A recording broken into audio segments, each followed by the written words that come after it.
What if the universe has been trying to speak to you every single day of your life? Not with loud, booming messages, but with whispers, soft, precise nudges hiding in the rhythm of your routine.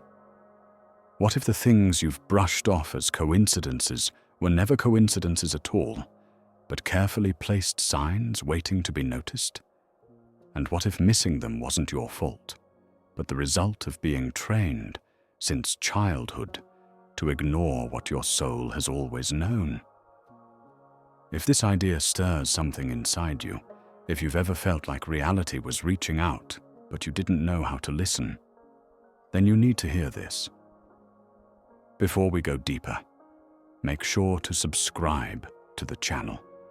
It helps support the creation of content like this and keeps these ideas flowing into the world. If this message resonates with you, you'll want to stay tuned. Elena Rhodes had always trusted numbers. She made her living with them, crunching data, building systems, analyzing patterns that others overlooked. Her life in New York City was a perfect equation of logic, structure, and routine. Coffee at 7:15, subway at 7:42, work until 6. Repeat. Everything made sense. Everything added up. Until it didn't. It started with a number, 1111, on her phone, on receipts, on street signs. Once, even carved into the side of a tree she passed every morning, but never noticed until now. She dismissed it at first, a brain trick, confirmation bias. But the frequency was impossible to ignore. It followed her, or rather, it met her, like something waiting to be acknowledged. Then came the music.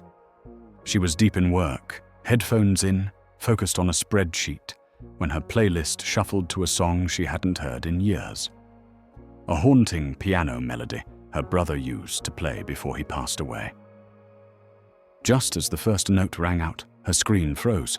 The music didn't. It kept playing, untouched. She sat still, breathed shallow. The tears came before the thoughts did. That night, she dreamed of him. He didn't speak. He just stood there, smiling gently, the way he had when they were kids. In the dream, she asked, "Is this real?" He didn't answer. He just placed a hand over his heart. When she woke, something had shifted. It was small, subtle but unmistakable. A feeling, a knowing, like a layer of reality, had peeled back just far enough for her to glimpse something else. Still, her logical mind resisted. She kept moving through her routine, checking the boxes, nodding through meetings, until the stranger appeared. It was a normal morning, a crowded subway, white earbuds in.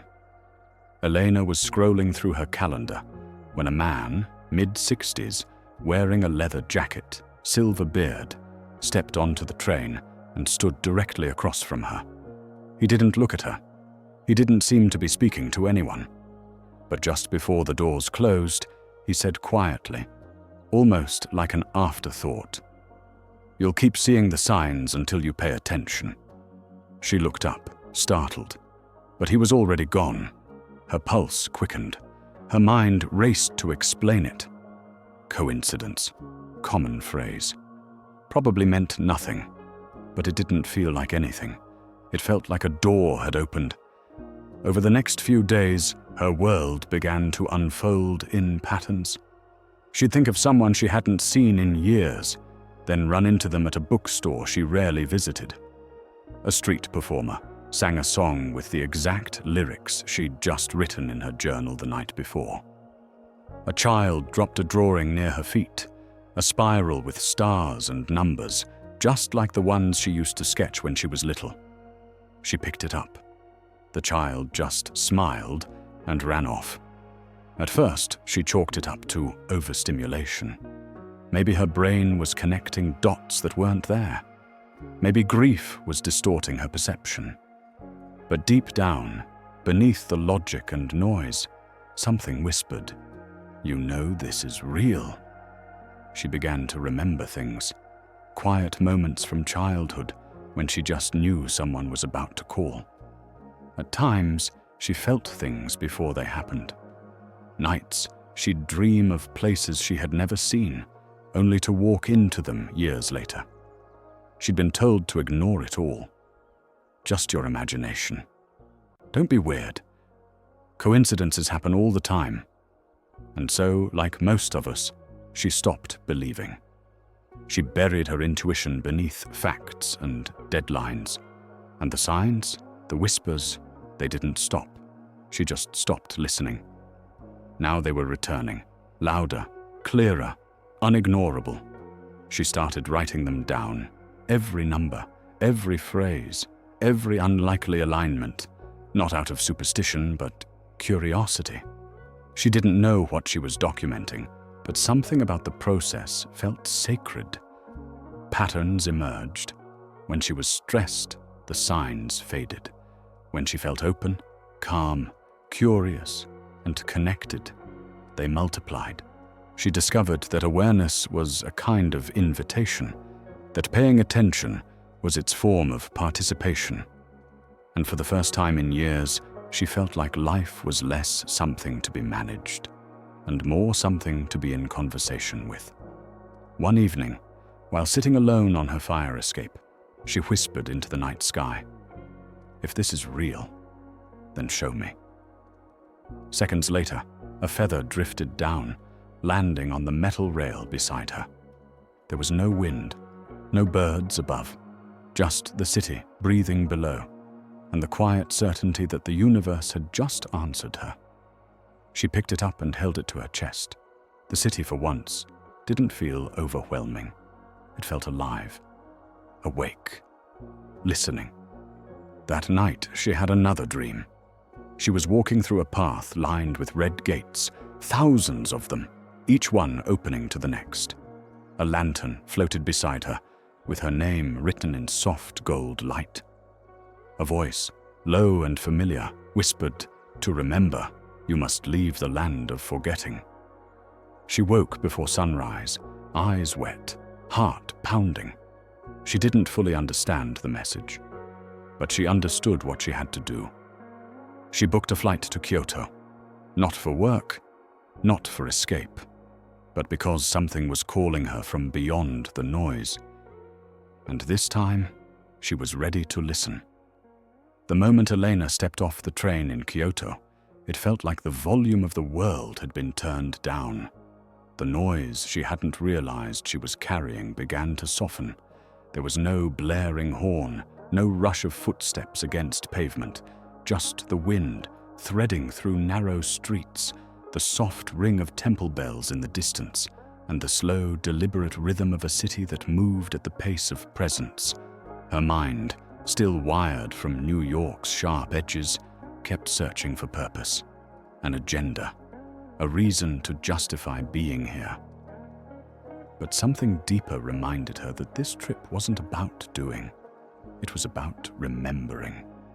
She had no idea what she was looking for, only that something inside her had cracked open, and the life she'd been living no longer fit.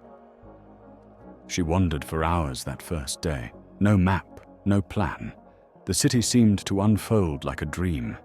Ancient wooden houses nestled beside modern storefronts, cherry blossoms floating like whispers over stone paths. She walked in silence, letting her body lead the way, and eventually found herself at the base of Fushimi Inari Shrine. The red torii gates rose before her like a procession of invitations, stretching into the hills, one after another after another. She stepped through the first one, and something inside her shifted. As she moved under the gates, a thought emerged, not from her head, but from somewhere older, deeper, a memory of childhood. She must have been 7 or 8, sitting in her backyard after a summer storm. The air was thick with rain and earth, and she'd told her mother, "I knew it was going to rain before it started." Her mum had smiled but said, "That's cute, honey. You've always had an imagination." Back then, she believed in things, She followed her instincts. She trusted what she felt in her body before her brain told her to make sense of it. But over the years, that trust had been chipped away. Not by cruelty, but by repetition. Teachers praised right answers, not curious questions. Friends rolled their eyes when she shared strange dreams or feelings that came true. Slowly, she learned to second-guess her knowing, to silence her intuition and stay inside the lines. Now, walking through these gates in a country she'd never visited, Elena realized just how much of herself she'd buried in the name of being sensible, practical, logical. She stopped at a clearing and sat on a worn stone bench. Her legs were tired, but her heart was aching differently. She pulled out the small notebook she'd brought with her and wrote a single question across the page. When did I stop listening? The answer didn't come in words. It came in a sensation, a wave of grief. Not for anything recent, but for all the times she had abandoned herself. Every moment she'd dismissed a gut feeling. Every time she'd felt something deep in her bones, but let logic talk her out of it. The grief was quiet, but heavy. She let it move through her. No resistance, no explanation. Just breathe. Over the next few days, Kyoto became her teacher. She explored temples tucked behind alleyways, listened to monks chanting in early morning light, watched the way people here bowed not just to each other, but to the world around them. Every act seemed to hold reverence, and in that reverence, she felt her edges soften.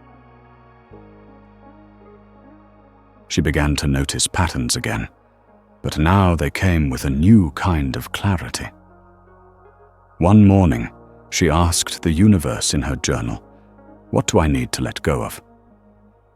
Later that day, while standing beside the Kamo River, she watched a mother and child release paper lanterns into the water.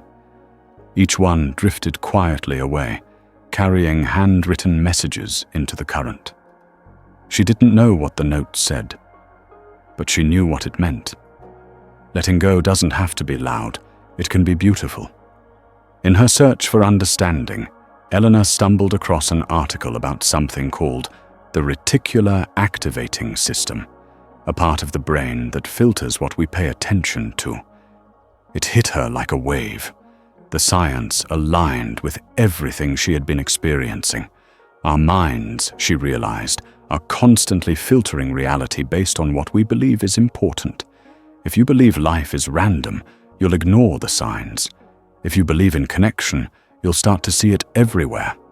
The signs weren't appearing because she was imagining them. They were always there. She just hadn't been tuned in. One evening, after a long walk through the philosopher's path, she returned to her guest house and found a small envelope slipped under her door. No name, no return address, just a simple piece of paper folded inside. On it was a handwritten message. You were never meant to fit the structure. You were meant to remember how to feel. She held it in her hands for minutes, trying to make sense of who could have left it. But in the end, it didn't matter. It was the message she needed. And that was enough. Elena started a new practice. Each morning, before checking her phone, before opening her laptop, she would sit by the window with her tea and ask one question out loud. What would you have me notice today? She didn't expect an answer, but something always came. A flash of intuition, a phrase in a book, a stranger's glance that lingered just long enough to hold meaning. She stopped trying to explain it. Instead, she let herself feel it. And slowly, the grip of her old identity, the tightly woven version of herself that lived in spreadsheets and to-do lists, began to loosen. She realized something profound. It wasn't just that she had been conditioned to ignore the unseen. She had been rewarded for it, promoted, praised, admired for being rational, sharp, on point. But beneath those achievements, something essential had been silenced. Kyoto didn't fix her. It didn't offer her all the answers, but it helped her remember how to ask better questions, and it gave her permission to trust the responses that didn't come from her mind. On her final morning, she visited Maruyama Park just after sunrise. The cherry blossoms were beginning to fall. As she walked beneath them, a breeze lifted the petals into the air, and for a moment she stood in the middle of a silent storm of soft pink. She closed her eyes, and there it was again. That quiet knowing, not loud, not urgent, just present. The spell had broken, and something sacred had been restored. The first thing Elena noticed about Sedona was the silence. Not the kind of quiet that felt hollow, but the kind that hummed beneath the surface of things. Alive, vibrant, waiting. The red rock formations stood like ancient sentinels under a wide, unbroken sky, and for the first time in weeks, she felt grounded. Not because the earth stood still, but because she did. She hadn't planned to come here. The idea had surfaced in Kyoto, in a half-dream she barely remembered. Then it came again, in a flyer pinned to a wooden post outside a cafe, in the closing line of a podcast she hadn't intended to listen to. Sedona is calling, the host had said. 3 words that echoed somewhere deep in her chest. So she booked the flight without overthinking it, trusting the tug in her gut more than the voice in her head. That voice, the rational one, was starting to quiet, and in its place, something softer was beginning to rise. She arrived on a cool desert morning, the sky a pale lavender stretching toward infinity. The air was thin and clean, and as she stepped off the shuttle near Cathedral Rock, a wave of stillness washed over her. It wasn't peace, exactly. It was potential. The kind of presence that asked nothing of her except to be here now. At the retreat, she met Avery. He had a camera slung over one shoulder, bare feet covered in red dust, and eyes that didn't just look at you, but into you. He greeted her like they'd met before. There was no rush in the way he moved, no edge in his voice, just calm, like a steady river that had been flowing long before she'd arrived. "You feel it, don't you?" he asked on the first evening, when the group gathered around a fire beneath a sky so full of stars it looked unreal. She hesitated, unsure how to answer. "I don't know what I'm feeling." He smiled. "Good. That means you're paying attention." They spent the next few days hiking vortex trails, sitting in silence, breathing with the land. But it was what happened in the in-between moments that shifted something inside her.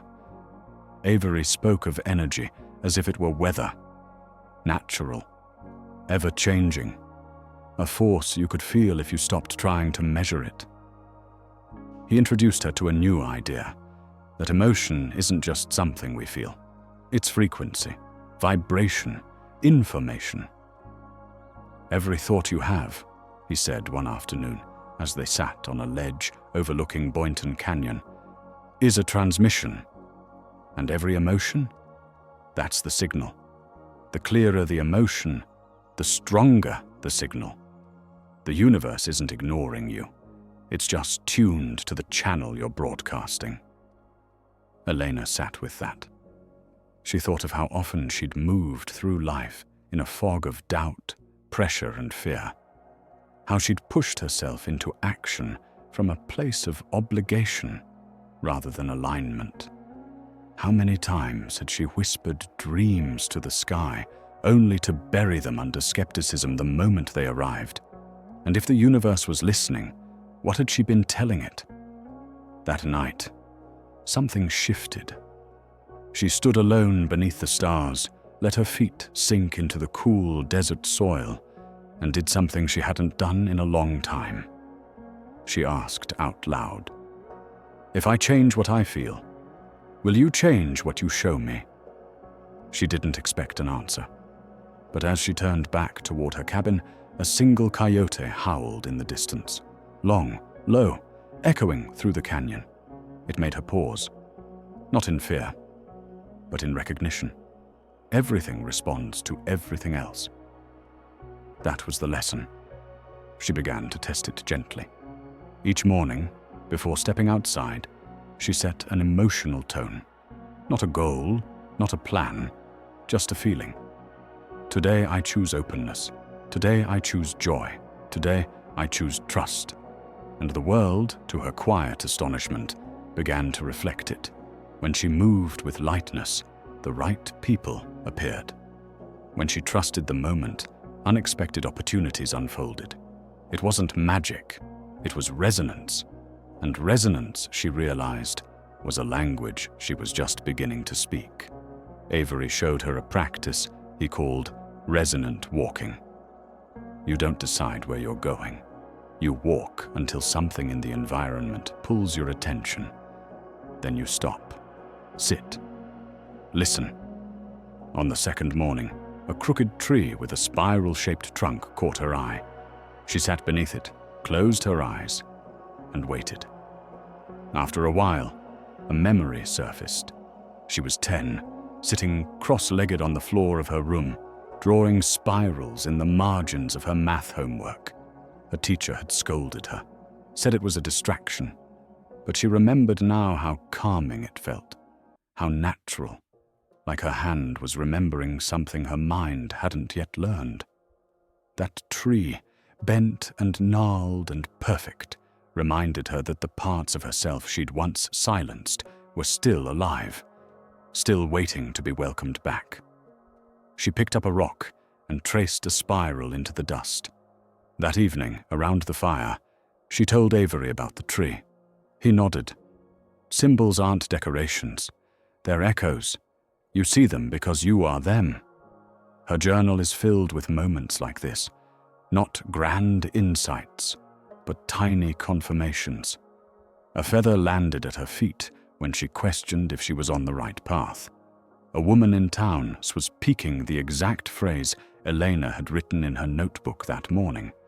A hawk was circling overhead, just as she let go of an old belief. None of it could be proven, and none of it needed to be. She had stopped looking for evidence. She was living the experience. By the end of the week, Elena had begun to feel her vibration shifting, not dramatically, but noticeably, like tuning a guitar string that had always been slightly off-key. She ate more slowly, spoke softer, slept deeper. Her thoughts carried less urgency, her decisions more ease. She wasn't thinking about alignment anymore. She was being it. On her final night, she returned to the same ledge at Boynton Canyon. The sun dipped low, bathing the rocks in gold. The silence around her felt alive, like the land was listening. She closed her eyes, and for the first time, she didn't ask for a sign. She just said, "Thank you." And that's when it came. Her phone buzzed gently in her pocket. A message from the gallery in New York, the one she'd applied to months ago and had nearly forgotten. They were offering her a spot in an upcoming show. No explanation, just timing. She didn't laugh. She didn't cry. She just nodded.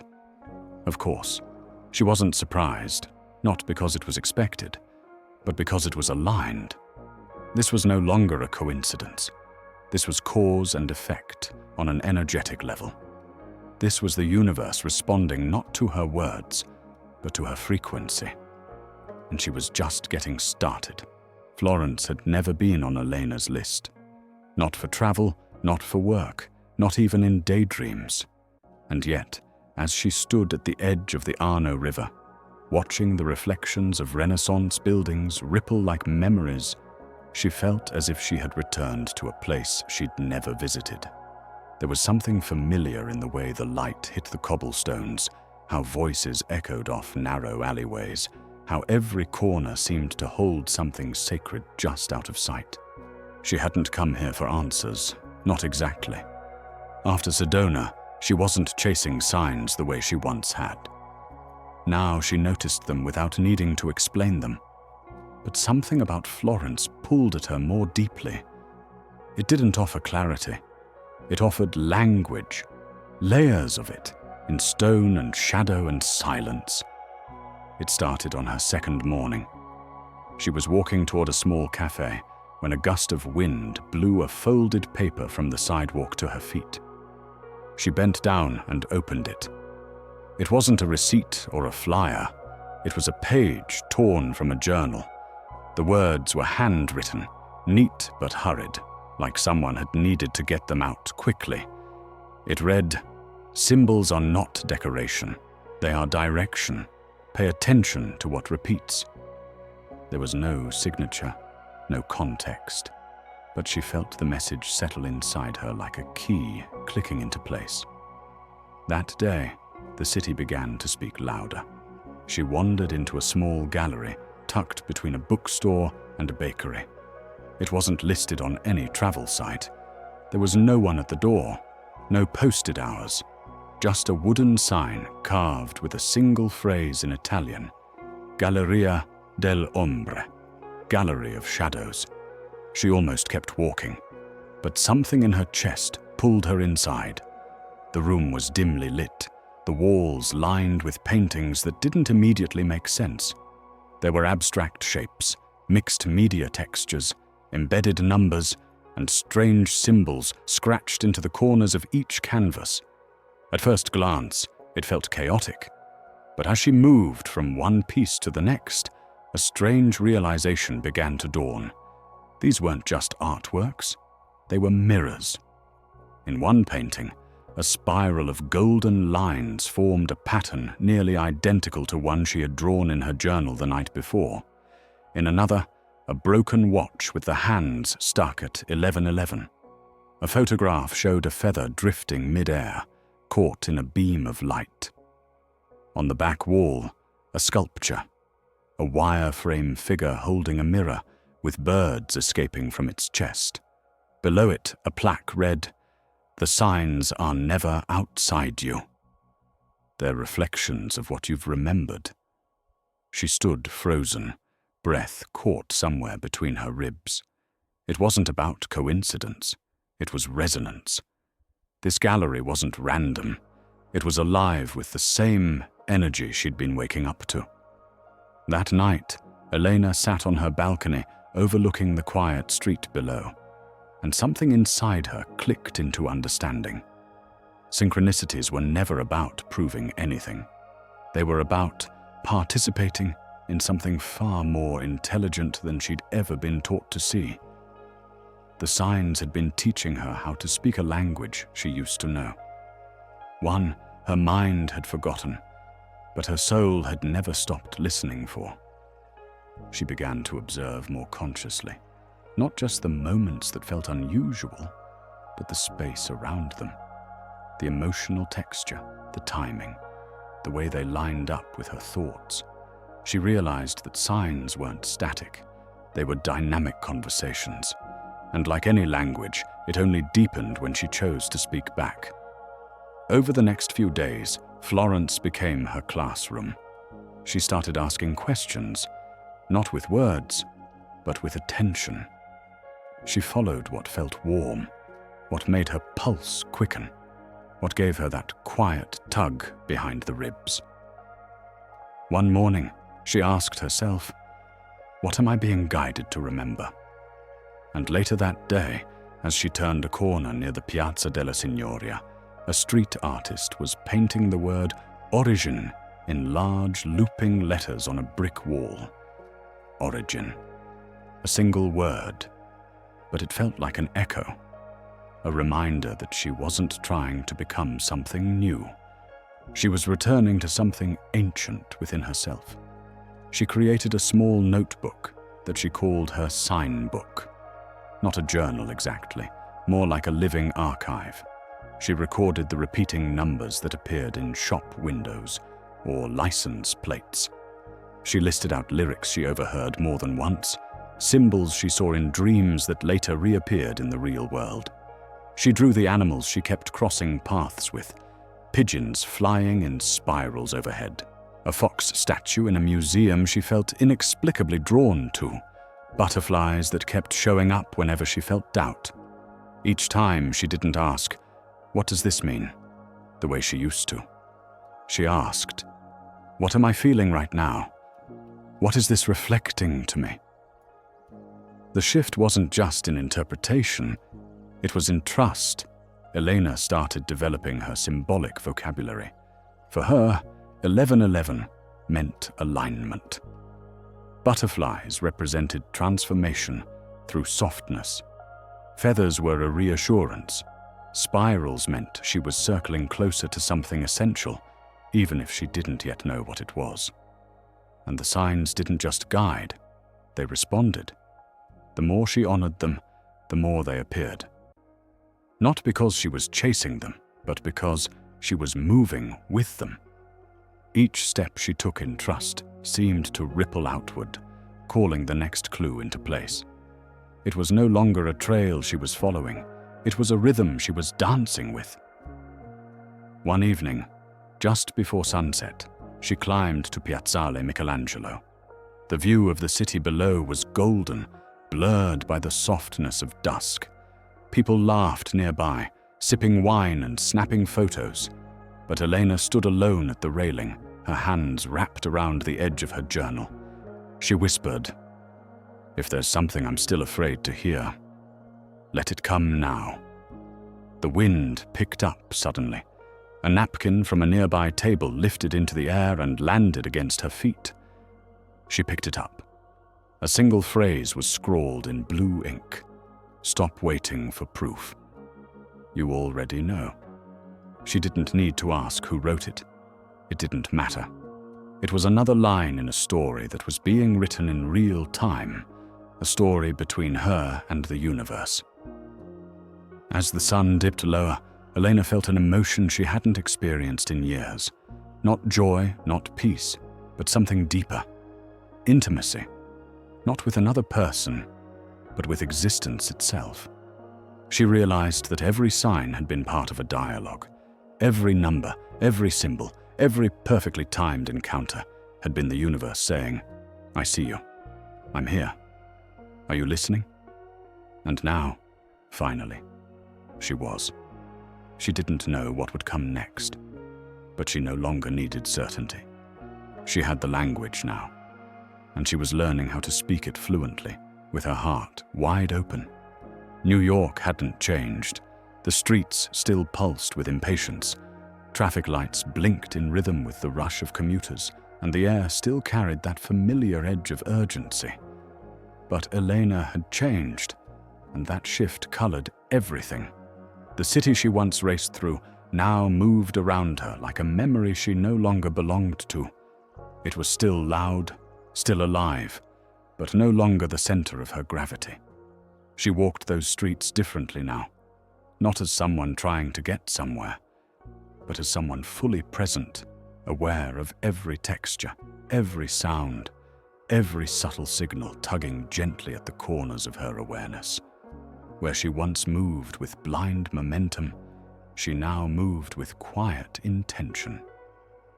She returned not to pick up where she left off, but to begin again. The gallery show that had once felt like an impossible dream was now a living invitation. Frequency, a visual dialogue, opened on a warm spring evening in Brooklyn, inside a space filled with raw brick walls, soft golden light, and people who didn't just view her art, they felt it. Every canvas was layered with symbols, brush strokes shaped like numbers, subtle spirals woven beneath color washes, feathers pressed into textured paper, and handwritten fragments of words that had come to her during moments of synchronicity. It wasn't a collection of images, it was a transmission. She didn't tell people what the symbols meant. She didn't explain the numbers or the timing. She let them feel their way through it, just as she had. And as she moved through the room, watching strangers pause with wide eyes or misted lashes, she realized something that made her heart ache and expand all at once. This wasn't just about her journey. It was about all of us. The signs had never been personal. They had been universal. She had simply chosen to listen. After the show, things began unfolding in ways that no longer surprised her. Not because she expected ease, but because she was finally tuned to a frequency where alignment felt natural. Projects came to her without being chased. Connections formed without needing to be forced. The right people appeared, not through effort, but through resonance. Elena began each day the way she once used to begin tasks, except now, she started not with a checklist, but with a question. What energy am I choosing today? What frequency do I want to carry into this world? She'd sit in stillness, hands over her heart, and wait for the feeling to rise. Some days it was clarity, other days it was curiosity, surrender, trust. Whatever came, she honored it. When the signs appeared, and they always did, she no longer hesitated. If a number was repeated, she paused and reflected. If a person echoed a phrase she'd written in her journal that morning, she listened. If a door opened, she stepped through it. Not because she knew what was on the other side, but because she trusted that her willingness to move was the response the universe had been waiting for. And when nothing appeared, when the day felt still or uncertain, she didn't spiral into doubt. She knew now that silence was also a message, that sometimes the space between signs was the invitation to rest, realign, and trust deeper. Her life wasn't without challenges, but they no longer consumed her. She moved through them with a steadiness that surprised even her. When fear showed up, she didn't push it away. She sat with it. She asked what it wanted her to know. And when it passed, as it always did, she let it go without needing to make it mean anything more than what it was. A moment, not a message. She taught herself to live as though synchronicity wasn't rare, as though guidance was always available, as though the very fabric of reality responded to presence, not performance. And in doing so, she began to see the hidden design in everything. One afternoon, she sat in her studio, sketching the outline of a new piece, a blend of textures and numbers woven through with copper thread. Her phone buzzed with a message from a woman she'd met only once, months earlier. The message simply said, "Thank you for waking me up. Your story helped me remember mine." No context, no request, just gratitude, delivered at the exact moment she'd begun to question if her work was making a difference.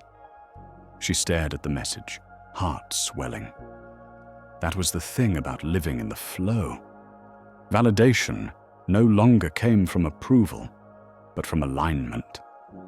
The right words always came. The right moments always landed. Not because she controlled them, but because she trusted them. In her journal, she wrote a sentence that felt like a vow. "I am not chasing signs anymore. I am moving in harmony with them." As weeks turned to months, Elena created a life shaped not by plans, but by permission. She permitted herself to change her mind, to slow down, to follow what felt light instead of what looked logical. She released the need to explain herself, and the more she did, the more she became someone others sought out, not for answers, but for reflection. People began asking her how she did it, how she lived with so much trust, how she always seemed to be in the right place at the right time. She never gave them a formula. Instead, she offered questions. What are you paying attention to? Where does your energy feel most alive? When was the last time you truly listened to what life is asking you to follow? Because that was the truth. There was no secret. There was only presence. There was only willingness. There was only the courage to move when the whisper came, and the humility to know that the universe always meets us where we are, but never forces us to see what we're not ready to. One evening, she stood on the rooftop of her apartment building, watching the city pulse below. The lights flickered in rhythm.